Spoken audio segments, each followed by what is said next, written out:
Ratio and proportion से related दोस्तों बहुत ही ज़्यादा इम्पोर्टेंट वीडियो मैं आप सबके लिए लेकर आई हूँ, जो कि कॉम्पिटिटिव एग्ज़ाम के साथ साथ आपके जो एकेडमिक एग्ज़ाम होती है उसमें भी बहुत महत्वपूर्ण है। इस वीडियो में आप कॉन्सेप्ट समझेंगे, शॉर्ट ट्रिक देखेंगे कि किसी भी क्वेश्चन को हम कैसे कुछ देर में ही आसानी से सॉल्व कर सकें। हम डिफरेंट मेथड पे भी चर्चा करेंगे कि एक क्वेश्चन को हम कितने तरीके से बना सकते हैं। फिर उसके बाद लास्ट में हम प्रीवियस ईयर के जो भी एग्जाम में आए हुए क्वेश्चन हैं उनको सॉल्व करेंगे और हम बेसिक टू हाई जाएंगे। और केवल ये एक वीडियो में नहीं होगा दोस्तों, ये पूरी की पूरी एक सीरीज चलने वाली है जब तक ये रेशियो एंड प्रोपोर्शन को हम पूरी तरह से समझ ना लें। तो चलिए मेरे चैनल पे आप बने रहिए। आपका स्वागत है आपके अपने चैनल स्मार्ट लर्निंग विद खुशी में। तो वीडियो की शुरुआत हम करेंगे पहले कॉन्सेप्ट से दोस्तों, क्योंकि कॉन्सेप्ट ही हमारी स्ट्रेंथ होती है। किसी भी एग्जाम को क्रैक करने के लिए कॉन्सेप्ट समझना, किसी चीज़ पे पकड़ बनाए रखना बहुत ज़्यादा ज़रूरी है हमें, ठीक है। तो चलिए आइए देखते हैं ये रेशियो होता क्या है।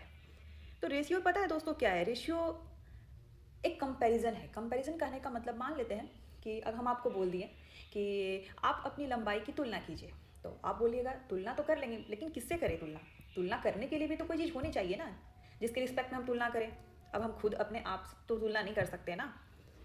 तो कहने का मतलब ये है कि कंपैरिजन जब भी होगा तो उसके लिए हमें मोर देन वन ऑब्जेक्ट की ज़रूरत पड़ेगी। कंपैरिजन करने के लिए दो या दो से ज़्यादा चीज़ें की ज़रूरत पड़ती है। और जब जब भी हम तुलना करते हैं ना दोस्तों, तो सेम राशियों में करते हैं।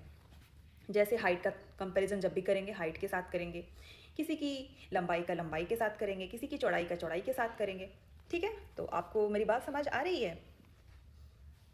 अब ऐसा नहीं है दोस्तों कि मान लीजिए आप किसी की लंबाई की तुलना किसी की चौड़ाई से कर दें, या किसी की चौड़ाई की तुलना किसी की उम्र से कर दें, तो ऐसा नहीं होता है। कंपैरिजन जब भी होगा तो वो सेम चीज़ों में होगा, सेम राशियों में होगा, ठीक है।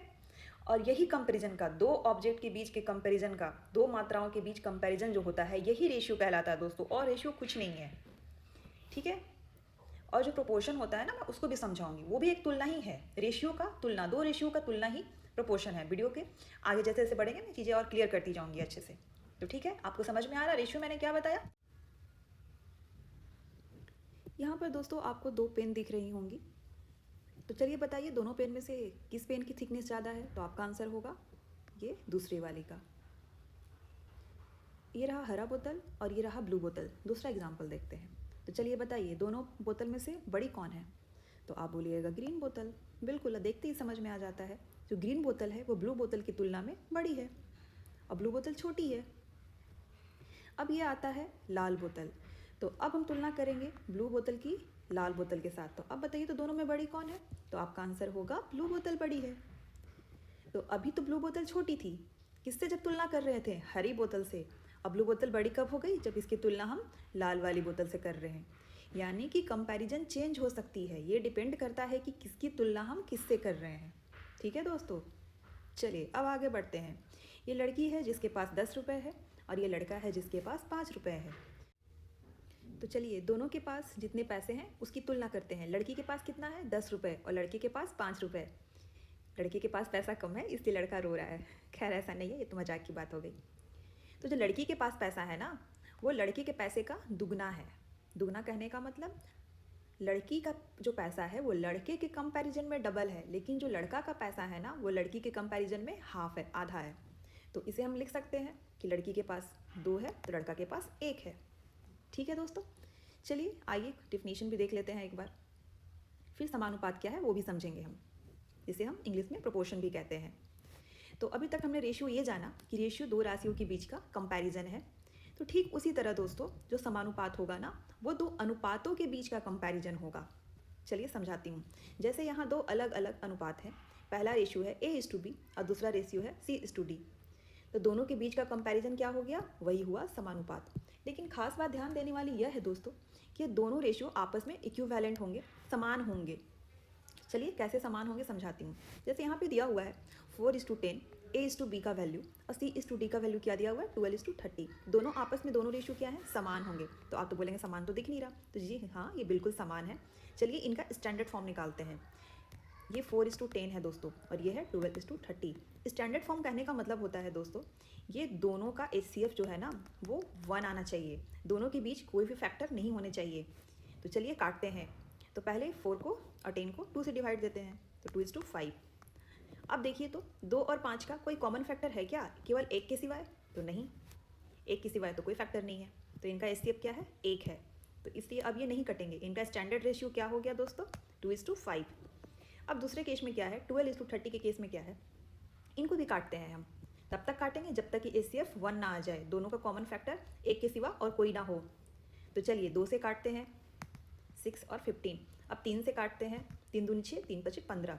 तो इनका भी स्टैंडर्ड रेशियो देखिए तो क्या है? 2:5 के बराबर है। यानी दोनों रेशियो क्या हैं? दोनों रेशियो आपस में बराबर हैं। तो जब ये आपस में बराबर हो गए तो ये इक्विवेलेंट हो गए, तो ये क्या कहलाएंगे? प्रोपोर्शन कहलाएंगे। ठीक है दोस्तों, और प्रोपोर्शन कुछ भी नहीं है। तो आपने अभी तक क्या जाना? तो जो रेशियो है वो 2 राशियों के बीच की तुलना है, और जो प्रोपोर्शन है वो 2 रेशियों के बीच की तुलना है। ठीक है, चलिए आगे और भी एग्जाम्पल देते हैं, फिर आपको और अच्छे से समझ में आएगा। तो ए के पास कितना है दोस्तों? 20 रुपया। बी के पास कितना है? 25 रुपया। चलिए इनका स्टैंडर्ड रेशियो हम निकालते हैं। तो इन्हें हम 5 से डिवाइड देते हैं, क्योंकि दोनों में क्या कॉमन है? 5 कॉमन है ना? 5 कॉमन है, तो 5 से डिवाइड देने के बाद हम पाते हैं 4:5। मूल्य या ओरिजिनल मान अगर दिया हुआ है दोस्तों, ये रहा था ओरिजिनल मान है हमारा, ये ओरिजिनल वैल्यू, तो हम रेशियो आसानी से निकाल सकते हैं। लेकिन क्या हमें अगर रेशियो दिया रहता तो हम ओरिजिनल वैल्यू निकाल सकते थे? बिल्कुल भी नहीं। अगर इससे हम 1 से मल्टीप्लाई करें तो क्या देखते हैं? 4:5।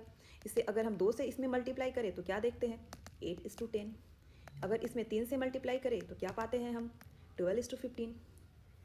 तो ऐसे न अनंत तक, न जाने कितनी संख्याएं होंगी, अनंत तक मल्टीप्लाई हम करते जाएंगे, उतना रेशियो निकालते जाएंगे। तो रेशियो से हम कभी भी ओरिजिनल वैल्यू नहीं निकाल सकते। रेशियो से कभी भी हम ओरिजिनल वैल्यू नहीं निकाल सकते हैं दोस्तों। हाँ, ओरिजिनल वैल्यू से रेशियो तो निकाल ही सकते हैं। ठीक है, तो हम कब निकाल सकते हैं ये भी इस पर भी डिस्कस करेंगे। जैसे यहाँ पे रेशियो दिया हुआ है A/B का 4:5 के रूप में। ठीक है, तो आपको बोल रहा है आप A और B फाइंड कीजिए। ठीक है, तो आप बोलिएगा आपने तो अभी बताया कि ओरिजिनल वैल्यू हम नहीं निकाल सकते, लेकिन मैं दोस्तों ओरिजिनल वैल्यू निकालूंगी। कब निकालूंगी? जब दोनों के बीच का रिलेशन हमें कुछ पता हो, दिया हुआ हो। केवल रेशियो दे दिया जाए और ओरिजिनल वैल्यू पूछे तो हम कभी भी उनके मानों को नहीं निकाल सकते। हाँ, जब तक दोनों के बीच का संबंध हमें नहीं पता हो। जैसे यहाँ पे संबंध क्या है? ये बताता है कि दोनों का, A और B का, दोनों का जोड़ किसके बराबर है? 54 के बराबर है। तो चलिए जोड़ते हैं पहले ट्रेडिशनल मेथड से। ये तो 4 नहीं है दोस्तों, ये केवल 5 नहीं है, ये यूनिट के साथ है। 4x और ये 5x, तो टोटल क्या हो गया? 9x। 9x किसके बराबर है? 54 का। और x यहाँ क्या हो जाएगा? 54/9 यानी कि 6। ठीक है दोस्तों, तो a का वैल्यू क्या हो जाएगा? 4x था ना, तो ये हो जाएगा 4 × 6 यानी कि 24। और b का वैल्यू क्या हो जाएगा? 5x यानी कि 5 × 6 यानी कि 30। लेकिन एग्जाम में हमारे पास इतना टाइम है दोस्तों कि ट्रेडिशनल मेथड लेके हम बैठ जाएं इसे सॉल्व करें? बिल्कुल भी नहीं। तो चलिए ट्रिक से समझाती हूँ।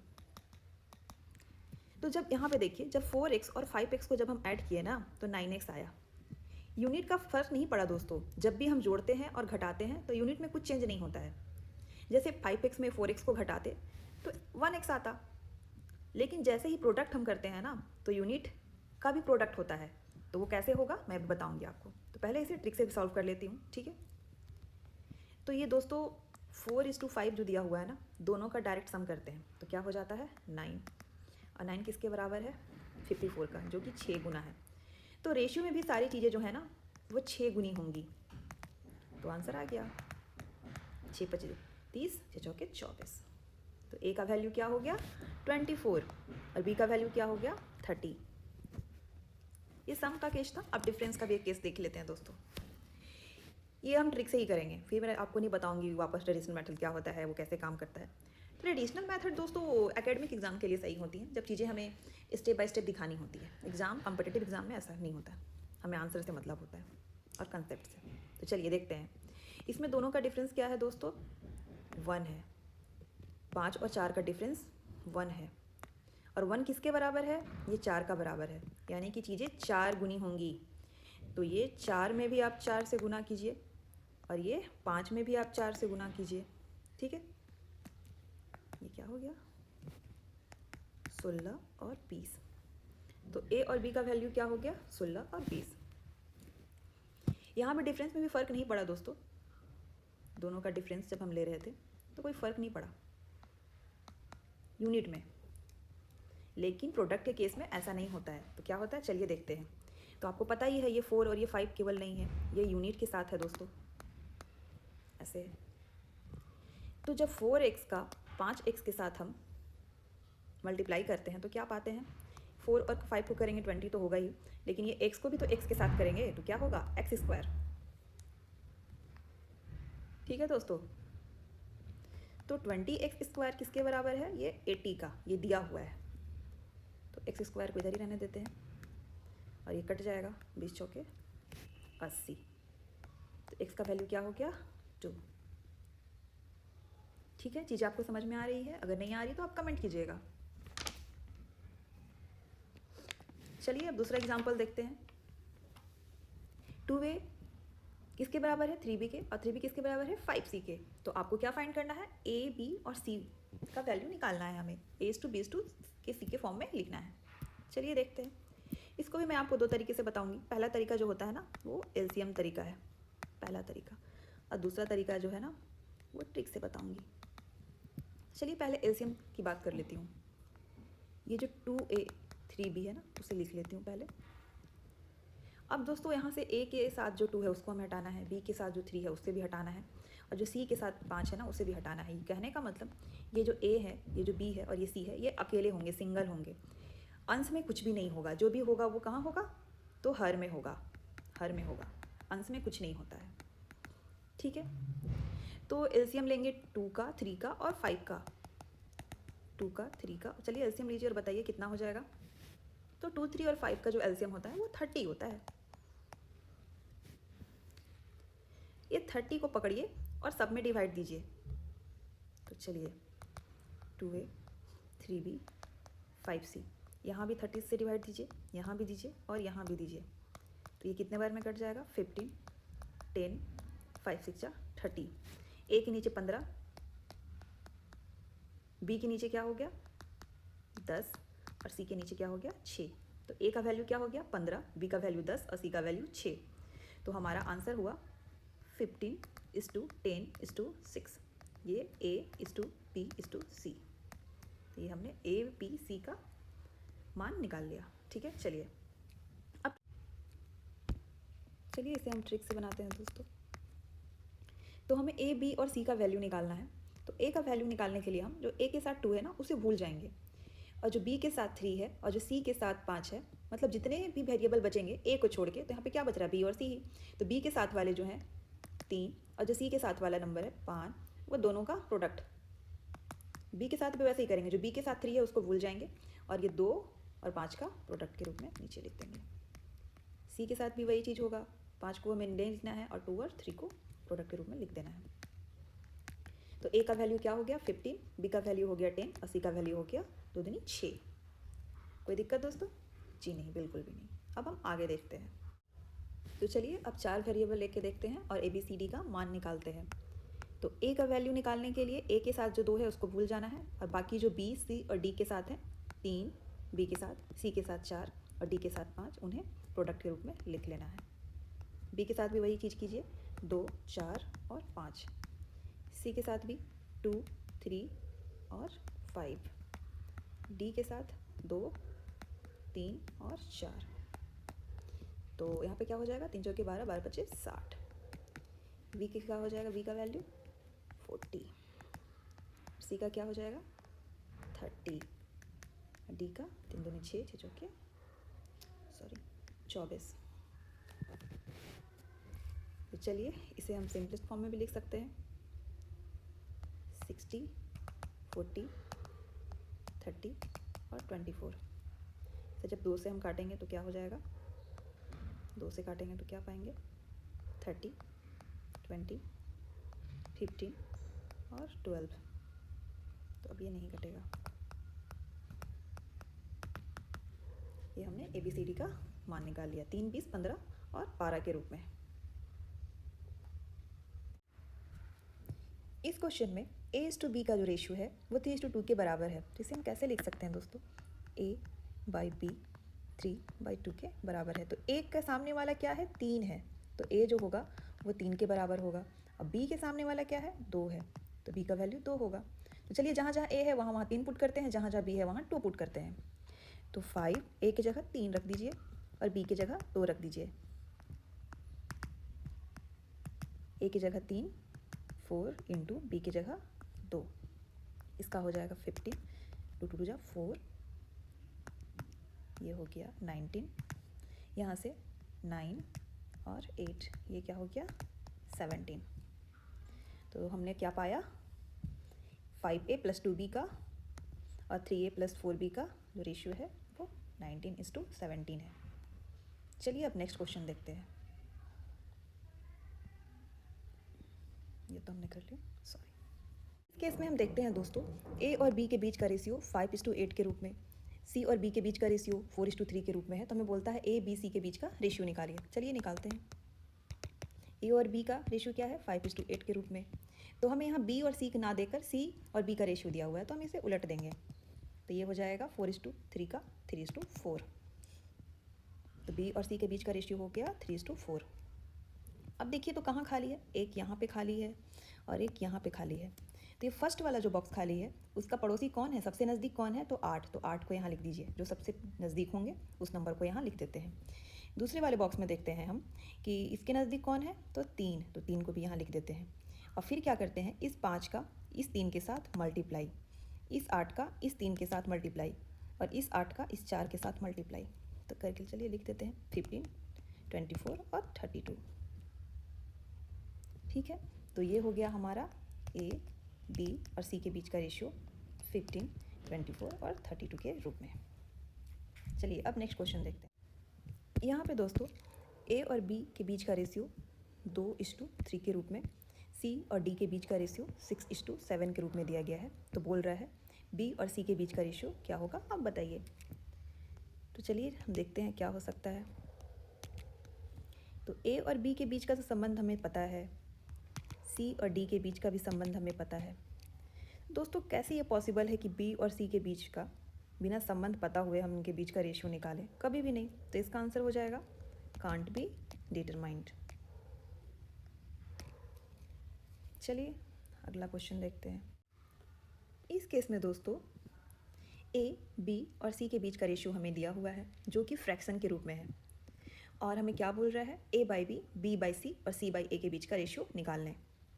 तो सबसे पहले हमें जो फ्रैक्शन है ना उसको होल नंबर में बदलना होगा। हमें फ्रैक्शन नहीं चाहिए, तो 4, 3, 2 को हटाना होगा। तो हम a b c का जो वैल्यू होगा ना वो एक होल नंबर के रूप में हमें मिलेगा। जैसे चलिए देखते हैं, 1/4, 1/3 और ये 1/2। 4, 3, 2 को हटाने के लिए पहला मेथड होता है एलसीएम मेथड। तो 4, 3 और 2 का जो एलसीएम है वो 12 हो जाएगा।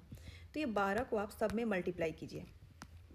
तो चलिए देखिए क्या पाते हैं आप, 3, 4 और 6। तो ये हो गया a/b/c का रेशियो। लेकिन हमें बोल रहा है a/b, b/c और c/a के बीच का रेशियो निकालना है। चलिए a/b यानी कि 3/4, b/c क्या हो जाएगा 4/6 और c/a क्या हो जाएगा 6/3। तो इसे सिंपलेस्ट फॉर्म में निकालते हैं, काट देते हैं जो कटने वाले नंबर है। अब क्या हो गया 3/4, 2/3 और 2/1। ये हो गया इसका आंसर। जो दूसरा तरीका है दोस्तों उस पर भी चर्चा कर लेते हैं। ABC का पहले रेशियो के रूप में लिख लेते हैं। तो हमें नीचे से 4, 3 और 2 को हटाना है, तो क्यों ना हम ये पूरे में 4, 3 और 2 से मल्टीप्लाई कर दें। तो जब यहाँ करेंगे तो क्या होगा, 4 कट जाएगा और 3 और 2 बचेगा।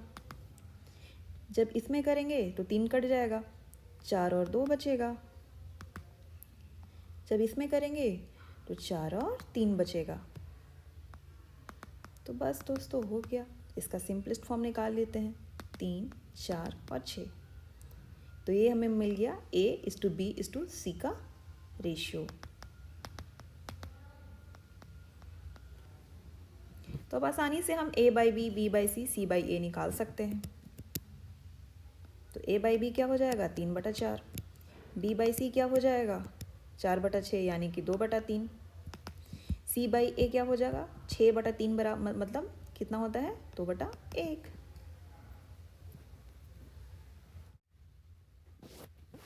इस केस में दोस्तों एक रिलेशन दिया हुआ है 3p = 5q = 4r और हमें बोल रहा है कि p, q और r को रेशियो के रूप में लिखिए। तो चलिए p, q, r का वैल्यू निकाल लेते हैं। तो p का वैल्यू निकालने के लिए दोस्तों हम ये जो आप 3 देख रहे हैं ना, इसे भूल जाइए। तो बाकी क्या बचा, q के साथ 5 और r के साथ 4, उन दोनों का प्रोडक्ट ही जो होगा वही p का वैल्यू होगा, जो कि 20 होता है। Q का मान निकालने के लिए भी दोस्तों हम वही काम करेंगे। जो Q के साथ 5 है उसे छोड़ दीजिए और बाकी जो बचे 3 और 4 उन्हें लिख दीजिए। और R के साथ भी यही काम करेंगे। P के साथ जो 3 है और Q के साथ जो 5 है उन दोनों का प्रोडक्ट के रूप में लिख दीजिए। तो ये हो गया दोस्तों P, Q और R के बीच का रेशियो। चलिए अब देखते हैं नेक्स्ट क्वेश्चन। यदि लड़कों और लड़कियों का अनुपात 5:8 है तथा कक्षा की कुल क्षमता 156 है, तो कक्षा में लड़कियों की कुल संख्या निकालना है आपको। क्वेश्चन में दोस्तों बॉयज़ और गर्ल्स के बीच का रेशियो आपको दे दिया है जो कि 5:8 है और टोटल स्टूडेंट क्लास में कितना है वो भी आपको बता दिया है 156। रेशियो में टोटल स्टूडेंट का सम क्या होगा, लड़के और लड़कियों का सम क्या होगा, तो 13 और एक्चुअल में इनका मान क्या है 156। तो ये कितना गुना हो रहा है, देखिए तो 12 गुना हो रहा है। तो रेशियो में भी सारी चीज़ें क्या होंगी, वो 12 गुना होंगी। तो 12×5 = 60, 12×8 = 96। अगर लड़का का बात करता तो 60 और लड़की का बात कर रहा है तो 96। इसका आंसर हो जाएगा 96 क्योंकि हमें लड़कियों की कुल संख्या निकालना है।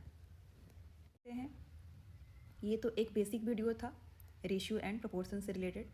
आगे और भी वीडियोस आएंगी जिसमें इनका लेवल हाई होगा और चीज़ें हमें स्टेप बाय स्टेप समझ में आएंगी।